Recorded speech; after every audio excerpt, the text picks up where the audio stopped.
another episode of Educational-Caffe. And yes, this is JONva of the Spotify podcast, Live Life, Be Happy 24/7. I just want to say thank you. And, I always like to live a big thank you all over the world to all our audience here in the United States. And I'm also going to say to Turkey, Dubai, Ghana, Japan, and also Argentina. Thank you very much. Much love. And, in the back, I have to say, Sakbase, Nabule, much love. You know what it's all about. So, you know what? This episode is a wonderful episode. We have a wonderful guest from the Louisville Youth Group. And we're going to follow up on bullying. This is going to be bullying part 2. And bullying, as my thoughts on it, it's something that we should take a lot of seriousness around it. And in doing so, I'm going to run a couple of lists that things that, I've been looking at these past few days that I want to kind of share with the audience, such as the specific types of bullying. It can range from race, also to culture, also to LGBTQIA plus, special needs, religion, appearance, even health conditions. And, I always say there's always a solution. There's always a resource that we can always reach out to. Now there's and don't, bear with me if I get this right or wrong, but I'm gonna try to get the best. It's called the PACE Teens Against Bullying.org. And you know what? There you can know your rights as a student, and school should be a place where I always say, it's a safe place. It's a safe place where, you're supposed to feel comfortable at all times. Now, on the federal level, there's laws too, for harassment against race, color, national origin, sex, religion, disability. Now, what I always like to do is sit down and find out the reasons why teens don't want to talk about this. Sometimes it might be because it's personal, or they're afraid of their parents, to have that dialogue, or they could be afraid of getting in trouble, or really there's no one really out there listening to them, or afraid of being labeled as common day. People call the word snitch, but I always say there's always some place to go, or there's always a place you can go for help, such as a trusted adult, maybe a parent or a guardian, or other family members, sometimes even your teacher, a coach, or a counselor. Now, again, I'm going to kind of circle back again because I want to make sure that this particular episode, that we get the message out there to who's ever out there listening, and going back again, I'm going to repeat this again, to Pacer Teens Against Bullying.org, stopbullying.gov, and National Center Against Bullying. Now I'm gonna give you the address. It's cab.org.au, but my little youngster down here, AQ, will make sure that we have everything on our page so you kind of get the right information. So again, I really want you guys to really, enjoy this episode as I again introduce our guest, but we're gonna throw it off to Karen. How you doing, Karen? Karen 2.0. Yay! So, I have to start off a little bit by razzing you a little bit, JONva, because you said Louisville. And anytime somebody says Louisville, we know they're not from Louisville. So, for any non-Louisvillian, it's Louisville. Louisville. You gotta give me a What's 502? You gotta give me a pass. I'm a New Yorker, okay? So, like I said, but I'll get it right. You done messed up now. Hey, you know what? Not throwing any hate your way, just saying, Okay. hey, we're going to accept you into the Thank 502, and we're just Okay. teaching it Louisville. 502. Louisville. That's right. That's right. So, JONva, how was your weekend, man? You know what? The weekend is amazing, but it's really short, and I'm having fun with it. And like I said, to me, it's always an interesting day every day. But you know what? It's all about the positivity and the positive vibe. So you see all the stuff that I That's do right. on social media. I got a couple of projects coming out, but I'm gonna hit everybody up. Once we're done with that. But it's all about the love here. So I'm having a great week, and I'm looking forward to finishing off in a great positive year. So more love to everybody out there. LOVE. What about you, AQ? How's things going I'm for you? doing well. Everything's been pretty good. A lot of things are moving. YouTube, things of that nature, music.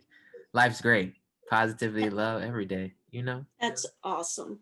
Well, I'll tell you what, we've had so many interesting topics since the show has begun. I mean, we've looked at coaching, schools, mental health, bullying, and, bullying is one of those tough topics. And it's one of those things, if you just avoid it, we can't do anything about it. So just bringing it to light and having those resources there, I think is really important. And we do have some special guests here today from the Louisville Youth Group, known as LYG. If anyone locally says it, they're probably saying LYG. And the first person I'd like to introduce is Carter. And Carter, I was wondering if maybe you could introduce yourself and tell us a little bit about your role with LYG. Yeah, sure. So my name is Carter. My pronouns are they, them. And I've been working with LYG now for a little about over a year and a half. And I'm the diversity and equity program coordinator there. And so I started out as a mentor early last year and really loved, the environment that was there at LYG and how very accepting people were and just how open everyone was there. And I felt very safe there. And so it was almost a very natural progression for me to then be interested in, becoming an employee and sort of seeing the work that I could be a part of and making a difference with that community. So it's been a great ride so far. And yeah, it's been great to touch so many lives of the youth and have them touch my life as well and make a huge impact on me. That's awesome. Anytime you find a place that you're working that fulfills your needs, you're doing good work, it makes it feel not like a job, but definitely makes it feel career oriented and like you're working with a purpose. And that makes such a big difference. So I'm definitely glad you found it. Ashaya, can you introduce yourself and tell us about your role with LYG? Sure can. My name's Shia, as I said before, they, them. My role in LG is I guess, there isn't an official role specifically, but I called it, the youth community organizer for diversity and equity. Basically, I helped develop, I would say, a tangent group for LYG called the Western Queers. Specific goal is to develop a youth group for the Black and Brown youth within the Western area of Louisville. LYG is still a very space that local LGBT community is very unavailable to a lot of people live within the West and a lot of people of color. And we're trying to make sure that LYG serves all the youth that it needs to. So this is why it's being created. The group is in itself being created. I guess a little on me finding the group. I was just getting into the scene of which, and I was looking for other groups to go into and see how they had developed their stuff. And then I found LYG in my search. And ever since, it's been a fun journey being these various people and being able to do work that I do. It's honestly one of the greatest feelings to be able to do this. And I'm glad to be working with them. That's awesome. Well, I know that they've got to appreciate your hard work as well. So it's amazing you at such a young age stepping out there and knowing what is needed and doing your best to make that happen. So I think that's great. And then we also have Allison. Allison, would you mind introducing yourself? Hey, thanks, Karen. My name is Allison Solon. I am 46 years old. I use they, them, or she, her pronouns. And just like you, Karen, sometimes I do use the she, her pronouns. And I am currently at Louisville Youth Group as program director. I have been with Louisville Youth Group now for 4 years, 2 of which at the beginning, similar to Carter, I started off as a mentor and absolutely loved it.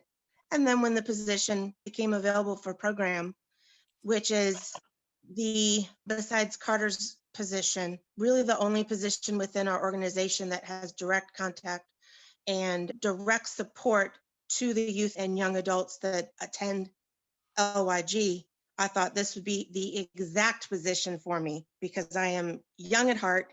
The energy and the creativity and the braveness of our youth and young adults makes me feel better just by being around them and with them and working with them. So yeah, thank you, Karen.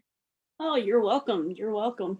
Well, definitely what we want to do is get to know a little bit more about you all. And so what we're going to do is we're going to have a little bit of a roundtable discussion with you all to make sure that we get a lot of questions answered so we can go kind of in depth because you guys are so interesting. And you're from my hometown, so much love to you all there as well. AQ, what's your first question? Okay, the first question goes out to Carter. What is LYG, and can you tell us a little about its history? Yeah, thank you, AQ. You're welcome. LYG has been around. Actually, this year was our 30th anniversary. We've been around since 1990. And in the beginning, LYG was very much so sort of a hush hush, or sort of like, a home away from home for a lot of LGBTQ youth, to find safety and to provide a safe space for them that was affirming, and allowing them to really, challenge their thoughts around, the world, and sort of what's expected of them, and give them a place to grow and to be amongst other LGBTQ youth like themselves. Currently, we serve, youth between the Kentuckiana area and the Southern Indiana area, and we provide several annual events for them as well as weekly programming. And so it's really a space for 13 to 21-year-old LGBTQ youth and allies to come and, like I said, find space, but also be encouraged to really be a part of their community and activism, and being able to, you know, stick up for themselves and find space where they feel empowered. That's amazing. So much growth, inspiration. Oh, yes. Back to you, Karen. Well, I was going to say growth is definitely a word that I would use, and also just how things have evolved over the years. So this will probably be an ever-changing environment, and it's great that it started as early as it did, and I can just imagine it 30 years from now looking a little bit different as well. But I've got a question for Ashaya. So as far as the resources that you all use, you've got diversity resources and LGBTQIA resources. What are some things that you all use or pull from when you all are meeting with the youth, as far as giving out any information or research that you all might do? Well, in LYG, when we were in our physical space, we often had a resources corner. It was packed full with various resources, both local and nationally. We grab it whenever they needed, but alongside having these resources open up and available, be it more information about specific identities, affirming therapists, or just general like advocacy groups they might also be interested in. We also had resources that came with programming on a day-to-day basis. For example, on Asexual Week, we provided a bunch of resources from the ACE website to explain more about asexuality and what it is, and how to advocate for the rights and the acceptance of them into the community and in general the worldview. And that's just one of the very few examples of which we try to connect our youth with various things, both inside Kentucky and outside of Kentucky, and just general broaden our view and how we understand our community and how we go about our lives. That's great. That's great. Thank you. AQ. Right. Allison, do y'all do any fundraising to help with the funding of your program? Hey, that's a great question, AQ. Thanks for asking. So being that any youth, and just a quick catch on what Carter said when they had said 13, I think that because we haven't been in person for a second, it's hard to remember that we can start programming for youth and young adults as early as age 6 with our junior groups. So, 6 to 21 is the age range of the youth, young adults that we serve, and no youth or young adult has to pay a single penny to engage with, attend any of the great programs that I'm sure will be discussed later on in the program. So because of that, absolutely, fundraising is vital. We do a lot of grant writing, specific gives, but we have 3 major ways in which we fundraise. One is more of a youth engaging activity, which is called the Pasta Dinner and Talent Show. It is in March, every March, and we have a great person that donates all of the pasta and the pasta sauce and the garlic bread, and we sell out tables at a time. The youth and young adults learn how to serve and clean as wait staff, and we also have the youth, young adults incorporated in the talent show at the end. And so not only can you attend that event and have a great meal, socialize with different members of our community that are very supportive of our organization. We also have the opportunity to see directly the amazing talents that each of our youth and young adults has in that opportunity. We also have a more of an adult focused opportunity, which is called the Glitter Gala. It is very fancy. It's usually in every October, where we have amazing performances. We have glitter, we have amazing drinks, and we have amazing dances, food. Okay, drinks. The silent auction. You know, after my third, I have forgotten.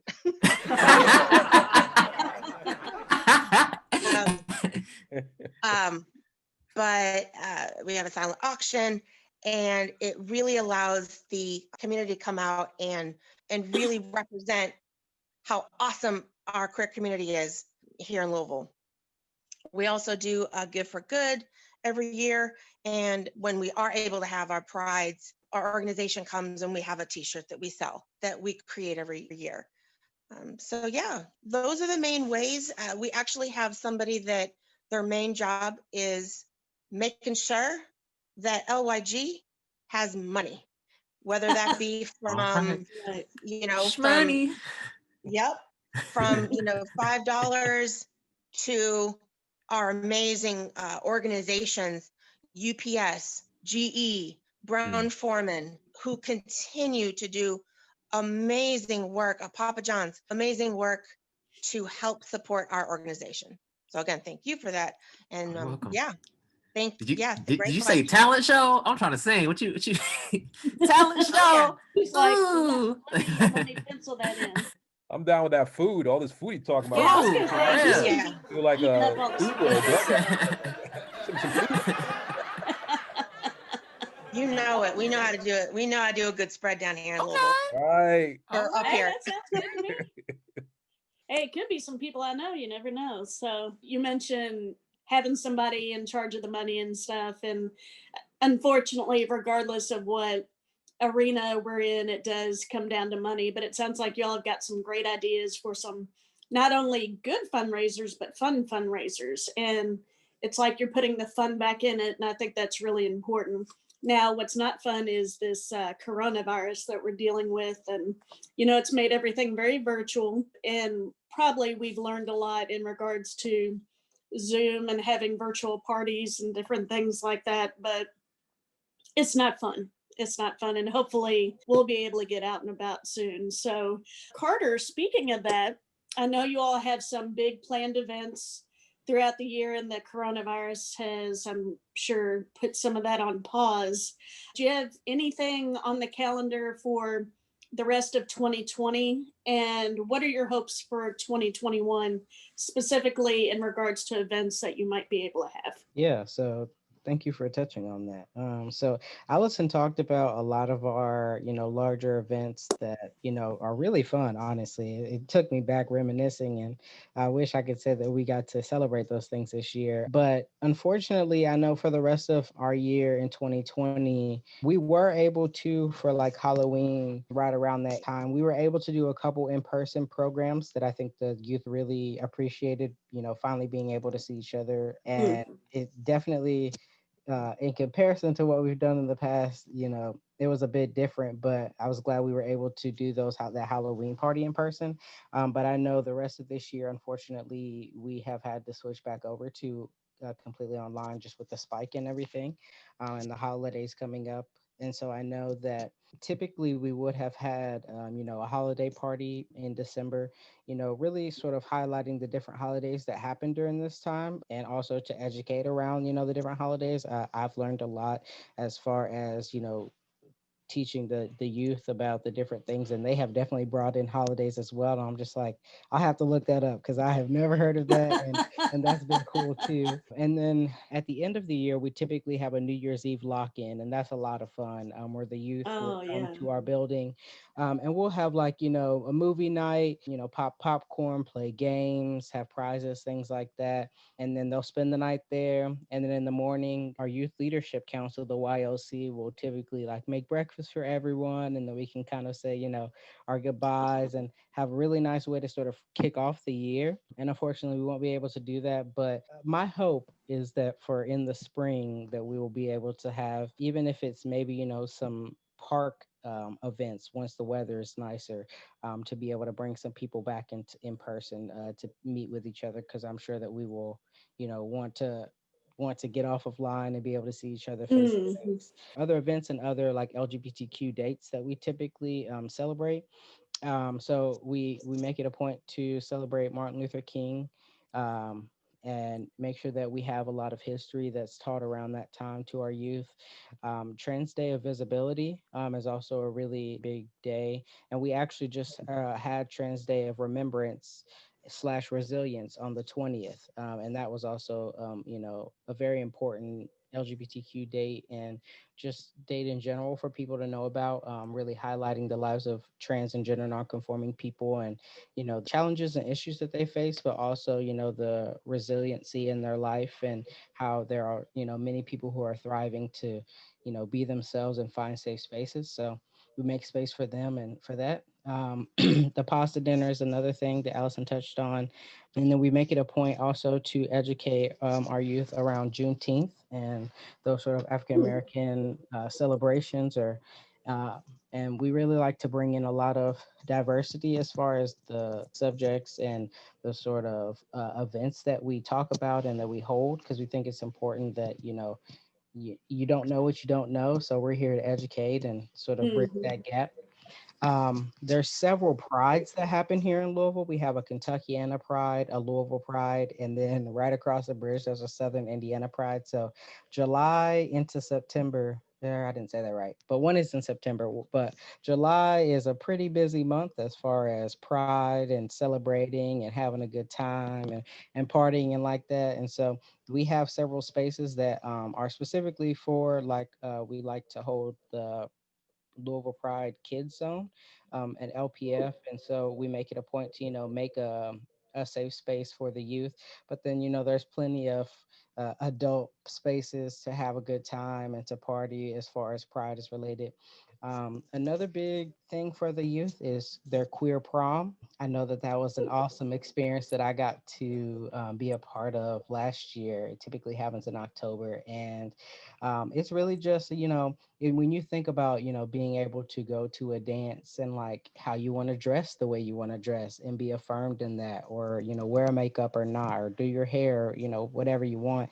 But we provide a safe space for our youth to come and know that they can have a great time throwing down with their friends and, busting a move, and you can come dressed how you'd like. Last year we had a theme of woodland fairies. And so it was dope to see the way Cool. people came dressed up. Like they went, our youth will go all out. Like they All do not right. play about dressing up and getting in costumes. So it was awesome to see that. We also make it a point to have like a youth development camp for our youth and young adults. And so last year, I know that they went to Camp Piamingo, which is a YMCA camp, I believe.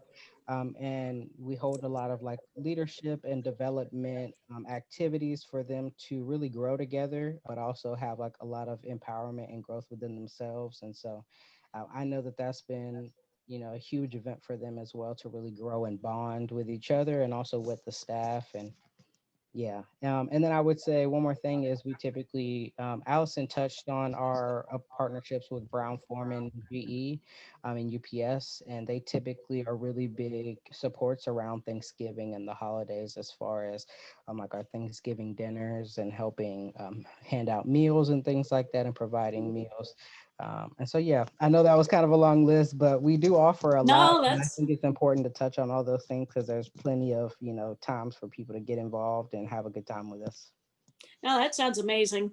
And I do have to pick at you a little bit. So when you have the lock-in, kids never get tired. So I'm No, sure they're up all night, no problem. Do you make it all night? Are you able to stay up all night? That's, we make sure to have mentors. So that's another thing too. We have mentors and volunteers a part of LYG. And so thankfully it's not on Allison and I to fully be the only adults in the room, which is really important so that we are able to allow the youth to be in different spaces and still, know that they're safe, but also so that it's not solely on us to have to be up that entire span. And So it's I'm like, gonna wake hunker up, through. wake Yeah, up. no. That's awesome. Well, good. AQ, you're up. All right. This goes out to Ashaya.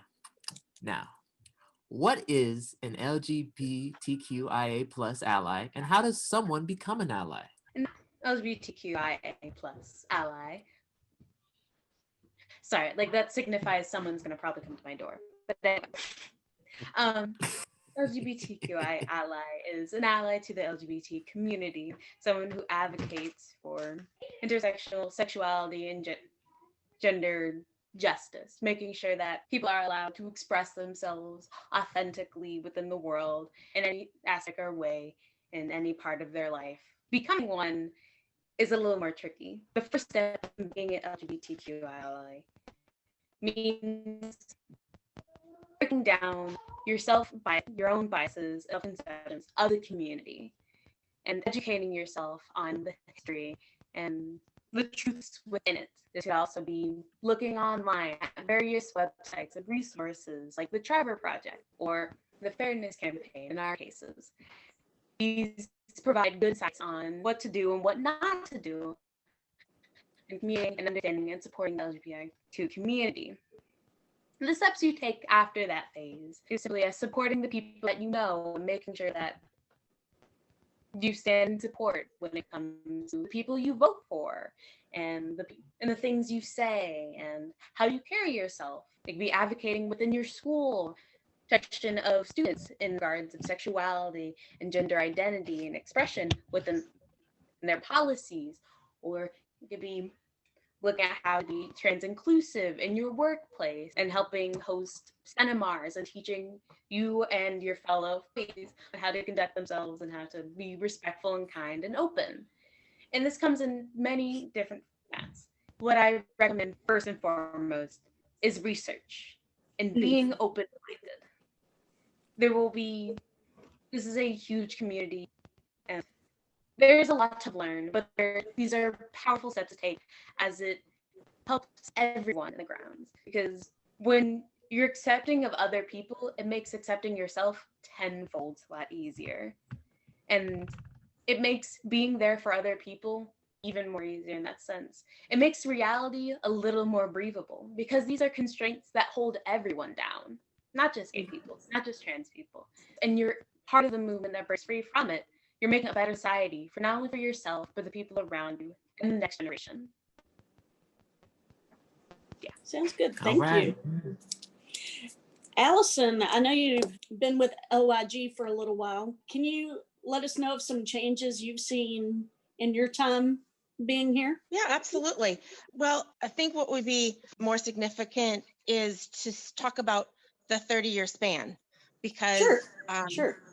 change can sometimes be slow, and especially within the nonprofit world, changes can be slow. So, Yes. so I would say, first of all, the staff, going from just 2 people doing everything to now having a staff of 5 is significant. Our location. Before we were meeting in someone's basement, wherever, they could have us. And now we have a consistent spot within the Louisville downtown region. It's not perfect by any means, but it is a donated space to us, and it is fairly large space, and the location now can be consistent. And when we say we're going to be at LYG, we know where it's going to be. In terms of our overall budget, trying to do something with $1,000 is different than trying to do something with 10 times that much. Now, I'm not exactly sure of the budget because I just get to spend the money and create amazing programs. I don't do fundraising, or I'm not the staff for fundraising. So I'm not exactly sure, but I do know that our budget has definitely increased substantially over the last 30 years. what we're able to capture. Before, it was more of a hush hush secret. Documents were handwritten in pen on some loose leaf paper. And now we have a great, almost like a computer system, such as like when the paper charting in medicine went to the Oh, electronic system, and everything now is electronic, and my chart. And I would say we're similar. We've followed suit with the technology and what we're able to do. Just within my 4 years, however, we've gone from donated computers to awesome fancy laptops and some iPads. So nice. that's been nice. Even within the inside space, we've gone from very, very tired and outdated green shag carpet to to some great, you know, wood flooring and a great paint job and wonderful couches and things like that. But also, I would like to think that we have shifted from, hey, let's be a place where you can at least get to, and once you're there, you're good, to, hey, let's get you here. And then let's make sure that we're identifying your needs, and we're also addressing your social and emotional and developmental needs in a way that's research-based and evidence-based practice driven. And so instead of just having somebody say, oh, okay, great, I wish I had this as a kid, you're at least safe. Yes, we provide a safe space, but we have taken it up a notch. It's almost like the spicy chart at some, at a chicken restaurant. We were at like mild before, and now like we've definitely upped our game. We're at like level 3 or 4 spicy. So, you know, so when you come in, we have a not only safe space, but a brave space to be yourself, investigate who you are as a person, what you need, what you want. And we have the tools embedded within our programming, such as our, I think it's the quiet room or the emotional support room. So if you need a space to go, if you're feeling overwhelmed, we have that. If there's a space that you need to go because you're having a fight with somebody, you can do that. So we like to provide a lot of autonomy to our youth young adults, but also investigate how best we can serve their needs. So that would be, and then also we have incorporated additional programming. So instead of the, hey, I'm just going to sneak away from where I live right now, we see a lot more parental guardian involvement, to where they're not here because they're sneaking around. They're there because they are purposefully dropped off by a parent or guardian, who then comes in, finds out about it, and is so thankful and wants to be engaged. And we also have a junior group now for younger kids, because when you identify certain things, it is nice to have people who look like you, who are the same age as you, and who are appreciative that, hey, I'm going through this, and they can meet you at your level, where whatever level that might be. That's great. I love especially the part when you said, you're getting more parent involvement. I think that's great. And that kind of shows the sign of the times, how things are evolving. So that's amazing for sure. All right, AQ. Okay, Carter, tell us about your junior group. Yeah, for sure. So Allison touched on it, and I think that that's actually a really big part of our junior group. So our junior group serves 6 to 12-year-olds, and it is required also that their parent is there. And so I think that that's actually been a really great tool for both the parent and the child, because being a parent of an LGBTQ youth can put you in a lot of questioning places and not really knowing where to go as far as resources. And so we've been able to see that the parents also now have a place for them to go and ask questions and be amongst each other, and be able to sort of challenge what they're hearing from the outside world, and bring that into the group, and really have some valid feedback from other parents going through similar things.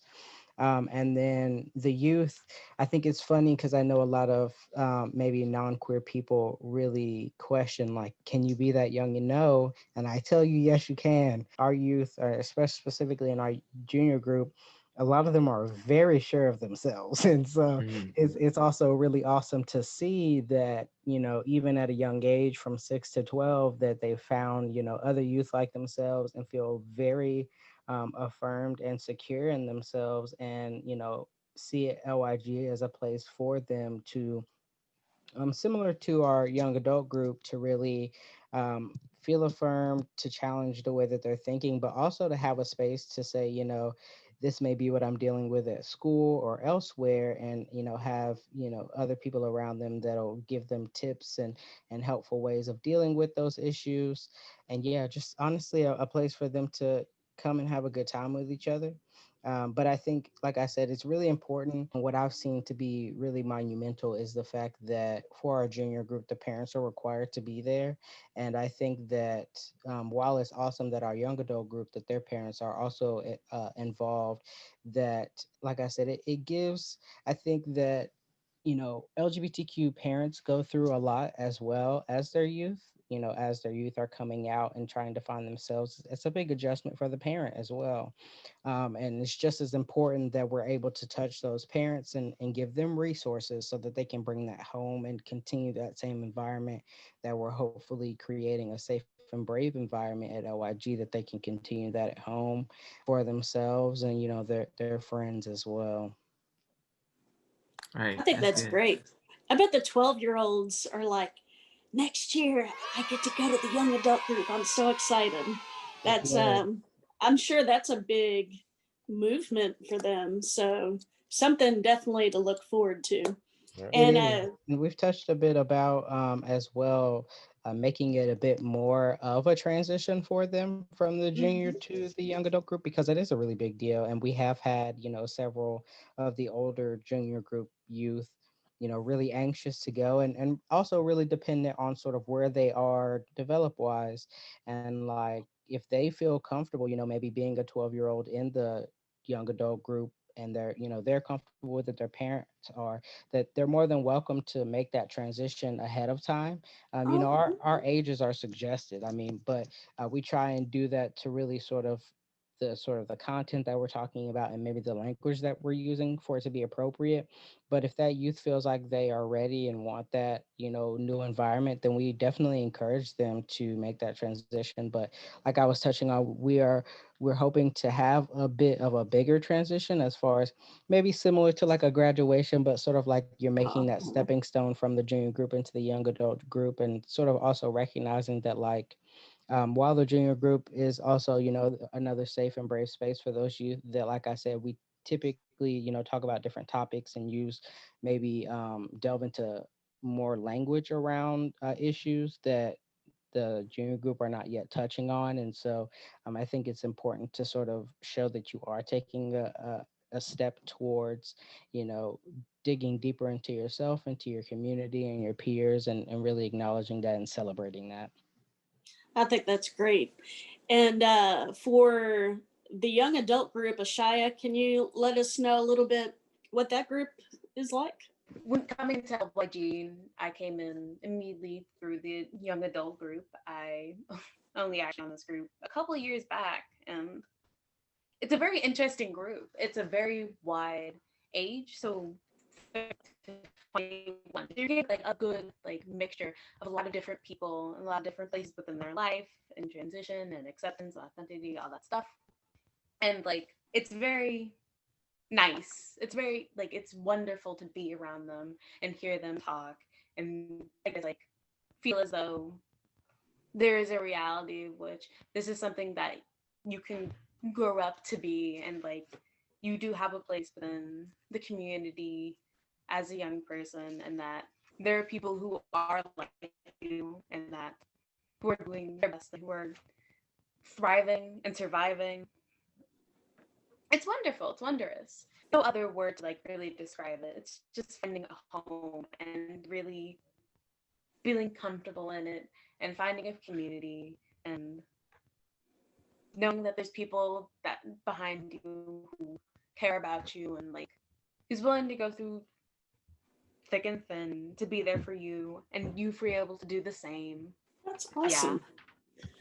Well, I kind of want to piggyback on that with you, Shia, if I might. I know that there are GSA groups out there within schools.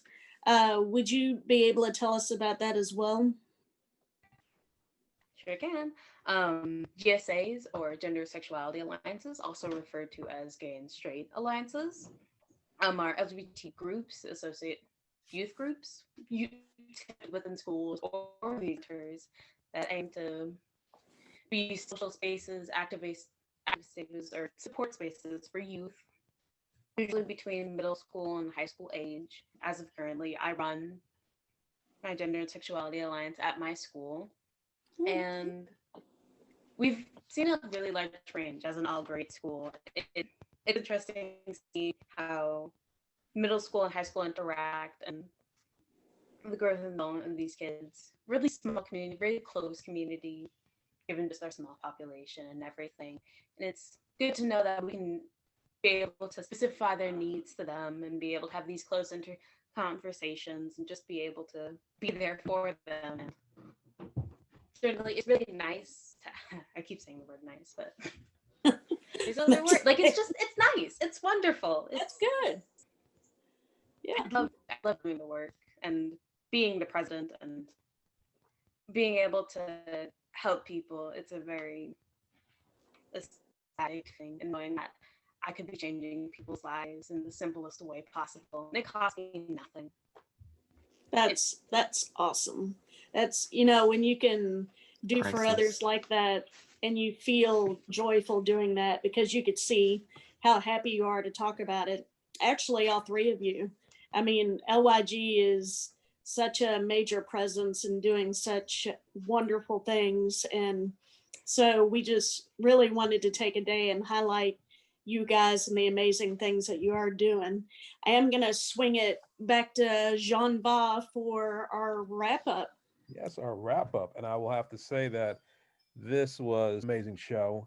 You know, I sat here and I learned a lot. And I hope, you know, the viewers can also be enriched with the amount of information that was shared by the Louisville Youth Group. I hope I got Louisville right, but I'm still working on it. You know? Louisville. You're gonna be in trouble. I know. And I want to thank our guests, Shia, Allison, and Carter for being a part of this amazing experience for us today. And again, you know, for our audience out here, remember again, there's a place that you can also, again, as I say, defer to or kind of, you know, reach out to, which is PacerTeamsAgainstBullying.org, stopbullying.gov, and the National Center Against Bullying, which is cab.org.au. These are resources out here that, you know what, that you guys can, you know, as I say, you can tap into as well. You know, if you know, don't know where to go, you know, it's right there, you know, like I said, reach out to an adult, reach out to a friend, you know, someone that you can kind of, that kind of help you, just to kind of, you know, just be in that safe place. Now, audience out there, remember again, don't forget to like, subscribe, and click on that reminder bell. But I just want to say again, great stuff here. We'll see you on our next episode, and much love. This is Educational-Caffe. Take care now. Bye-bye. Bye, guys. Thank you.